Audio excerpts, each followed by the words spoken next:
ಮನ್ನಾರ್ಕಾಡ್ ಜೋಡಿ ಕೊಲೆ ಪ್ರಕರಣದ ಎಲ್ಲ 25 ಆರೋಪಿಗಳಿಗೆ ಜೀವಾವಧಿ ಶಿಕ್ಷೆ ಮತ್ತು 50,000 ರೂಪಾಯಿ ದಂಡವನ್ನು ಒಳಗೊಂಡ ಶಿಕ್ಷೆಯನ್ನ ಪಾಲಕ್ಕಾಡ್ ಹೆಚ್ಚುವರಿ ಜಿಲ್ಲಾ ನ್ಯಾಯಾಲಯದ ನ್ಯಾಯಾಧೀಶರಾದ ಟಿಎಚ್ ರಜಿತಾ ಪ್ರಕಟಿಸಿದ್ದಾರೆ। ಈ ಪ್ರಕರಣದ ಎಲ್ಲ 25 ಆರೋಪಿಗಳನ್ನ ನ್ಯಾಯಾಲಯವು ಈ ಹಿಂದೆ ತಪ್ಪಿತಸ್ಥರೆಂದು ಪರಿಗಣಿಸಿತ್ತು। ಸುನ್ನಿ ಕಾರ್ಯಕರ್ತರಾದ ಪಲ್ಲತ್ ನೂರುದ್ದೀನ್ ಮತ್ತು ಕುಂಜು ಹಂಸಾ ಎಂಬ ಸಹೋದರರ ಕೊಲೆ ಪ್ರಕರಣದಲ್ಲಿ ಈ ತೀರ್ಪನ್ನು ಪ್ರಕಟಿಸಲಾಗಿದೆ।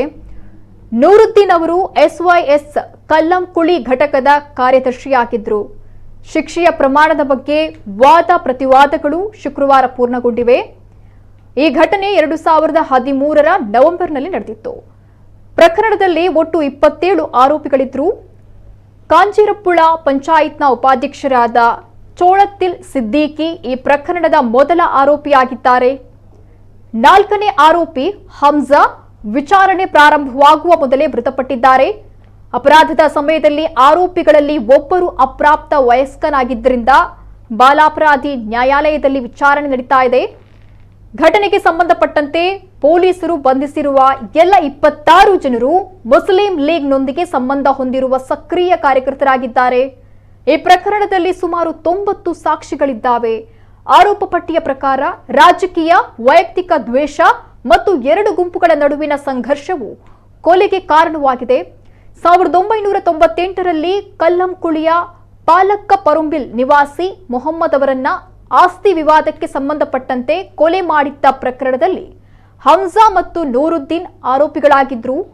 ನ್ಯಾಯಾಲಯವು 2007ರಲ್ಲಿ ಆರೋಪಿಗಳನ್ನ ಖುಲಾಸೆಗೊಳಿಸಿತ್ತು। ಪೊಲೀಸರ ಪ್ರಕಾರ ವರ್ಷಗಳ ನಂತರ ಒಂದು ಸಂಸ್ಥೆಗೆ ಹಣವನ್ನು ಸಂಗ್ರಹಿಸುವ ವಿವಾದವು ಮತ್ತೆ ಆಕ್ರೋಶಕ್ಕೆ ಕಾರಣವಾಗಿದೆ। 2013ರಲ್ಲಿ ಕುಂಜು ಹಂಸಾ ಮತ್ತು ಆತನ ಸಹೋದರ ನೂರುದ್ದೀನ್ ಅವರನ್ನ ಅವರ ಮನೆಯ ಬಳಿ ಕೊಲೆ ಮಾಡಲಾಗಿತ್ತು।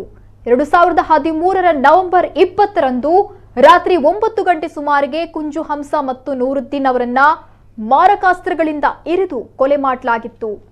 ಹತ್ಯೆಗೀಡಾದ ಹಂಜಾ ಹಣ ಸಂಗ್ರಹಣೆಯನ್ನ ಪ್ರಶ್ನಿಸಿ ನ್ಯಾಯಾಲಯದ ಮೊರೆ ಹೋಗಿದ್ದು ಅನುಕೂಲಕರ ತೀರ್ಪನ್ನ ಪಡೆದುಕೊಂಡಿದ್ರು। ಹಣ ಸಂಗ್ರಹಣೆ ಮತ್ತು ರಾಜಕೀಯ ಬಣ್ಣವನ್ನ ಪಡೆಯೋದರ ವಿರುದ್ಧ ಡಿವೈಎಫ್ಐ ನೇತೃತ್ವದಲ್ಲಿ ಸಾರ್ವಜನಿಕ ಸಭೆ ನಡೆದಿತ್ತು। ಘಟನೆಗೆ ಸಂಬಂಧಪಟ್ಟಂತೆ ಲೀಗ್ ಆಯೋಜಿಸಿದ್ದ ಪ್ರದರ್ಶನದ ವೇಳೆ ಉಂಟಾದ ಘರ್ಷಣೆಯಲ್ಲಿ ಡಿವೈಎಫ್ಐ ಕಾರ್ಯಕರ್ತರು ಗಾಯಗೊಂಡಿದ್ರು। ನೂರುದ್ದೀನ್ ಮತ್ತು ಹಂಜಾ ಅವರನ್ನ ಚಿಕಿತ್ಸೆಯ ನಂತರ ಮನೆಗೆ ಕರೆದೊಯ್ಯುವಾಗ ಅವರ ಮೇಲೆ ಹಲ್ಲೆ ನಡೆಸಲಾಗಿತ್ತು। ದಾಳಿಯಲ್ಲಿ ಅವರ ಹಿರಿಯ ಸಹೋದರ ಕುಂಜು ಮೊಹಮ್ಮದ್ ಕೂಡ ಗಂಭೀರವಾಗಿ ಗಾಯಗೊಂಡಿದ್ರು।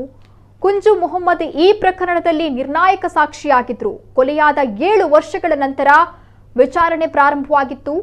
DYSP S Sharafuddin, inspector K Anil Kumar, SI Deep Kumar ಅಧಿಕಾರಿಗಳಾಗಿದ್ದರು।